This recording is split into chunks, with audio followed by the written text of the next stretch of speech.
Remuneration ఆ సినిమాకి 11,000 అండి. చిత్రం అందరికి 11,000. ఆర్పి పట్నాయక్కి అందరు రెమ్యునరేషన్ 11,000. 42 లక్షలు ఖర్చు. ఎంత వచ్చింది డబ్బు? 7-8 కోట్లు వచ్చింది. తర్వాత మొత్తం స్టాఫ్ అందరికి గోల్డ్ చైన్స్ ఇచ్చారు. మీ అందరికి అందరికి ఇమ్మని అడిగా, అందరికి ఇచ్చారు. ఉంచారా? అది ఏమైనా చేశారా మీరు? అట్టగా ఉంచాను. ఉంచారా? సో ఆ తర్వాత ఇక అక్కడి నుంచి డైరెక్షన్ హిట్ అయిపోయినాక డైరెక్షన్ చేసి, చిత్రం హిట్ అయినాక మళ్ళీ వెళ్ళిపోయా కెమెరాకి. మళ్ళీ పని చేశారు? మళ్ళీ బాంబే వెళ్ళి 2-3 సినిమాలు చేశాను. గురు వరం గారి దగ్గర? లేదండి. ఆయన గురువు అంటారా? ఫ్రెండా? ఎట్ట అనుకున్నా పర్లేదు. ఆయన కూడా ఏమనుకోడు. ఆయన ఏమనుకోడు.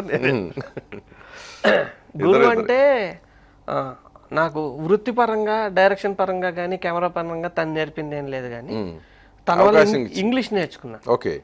మనకి ఇంగ్లీష్ అంత వచ్చేది కాదు. నువ్వు ఫస్ట్ ఇంగ్లీష్ నేర్చుకో, ఇంగ్లీష్లోనే వరల్డ్లో ఉన్న బెస్ట్ బుక్స్ అన్ని ఇంగ్లీష్లో ఉన్నాయి అని గాడ్ ఫాదర్ నావల్ ఇచ్చాడు, చదువు అని. ఫస్ట్ చదివారా? చదివా, అర్థం కాల ఫస్ట్, మళ్ళీ చదివా. అక్కడ నుంచి టేక్ ఆఫ్ అయింది. సో ఆ విధంగా గురువు అనుకోవాలి. ఈ వృత్తిపరంగా డైరెక్షన్ ఏమైనా నేర్చుకున్నానా, కెమెరా ఏమైనా నేర్చుకున్నానంటే అది లేదు. అది స్వయం ప్రకాశితం. అంతేగా. సో అట్లా వచ్చేసింది. అదే స్వయం ప్రకాశితం. ఎవరి దగ్గర నేర్చుకుంది కాదు.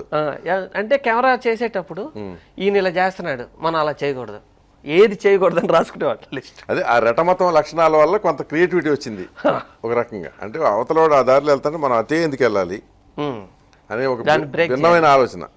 ఇప్పుడు ఫార్ములా ఎక్కువ సుమోలు పేలే వస్తున్నాయి, లేదు మనం అట్ట తీయకూడదు, వేరేది తీయాలి అని చెప్పి వేరేది తీస్తాను. అలా ఒక్కోసారి సక్సెస్ అయిపోతాం, ఎక్కువ సార్లు ఫెయిల్ అవుతాం. వేరే రూట్లో వెళ్తుంటే ఎక్కువ మందికి నచ్చదు, హిట్ అయిపోయినాక నచ్చుతుంది. అంతేగా. ఎందుకంటే అది ఐడెంటిఫై అవ్వరండి.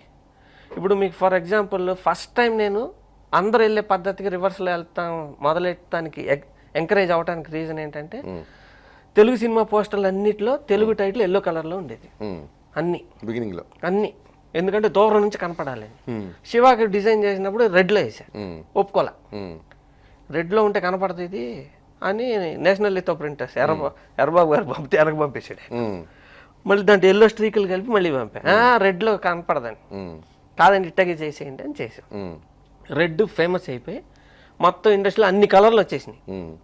అప్పుడే ఏం చేశానంటే బ్లాక్ అండ్ వైట్ సిలౌట్స్లో ఒక రైల్వే గేట్ దగ్గర అందరూ నిలబడి ఉన్న పోస్టర్ ఒకటి డిజైన్ చేశాను. అది ఒక కల్ట్ డిజైన్ ఉంది.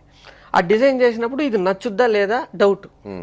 వెళ్ళి రామ్ గోపాల్ వర్మని, వెంకట్ గారిని, నాగార్జున, సురేంద్ర గారు అందరూ పెట్టి, సార్ ఇప్పుడు కొత్త డిజైన్ చూపించబోతున్నా. మామూలుగా మనుషులందరూ కంపారిటివ్ టర్మ్స్లో బతుకుతుంటాం. ఏ డెసిషన్ అయినా పక్కనాడు ఎలా చేశాడు ఆ పోస్టర్ ఎట్టా దాంతో కంపేర్ చేసి దానికంటే బెటరా దానికంటే వర్స్ గానే చూస్తారు.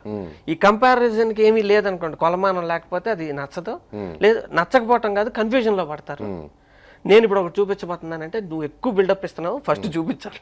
రామ్ తీసి చూపించా, చూడంగానే అసలు ఎవరో మాటలేవు. పెద్ద డిజైన్ చూశారు, సైలెంట్ గా చూస్తున్నారు, ఎవరో మాట్లాడలే.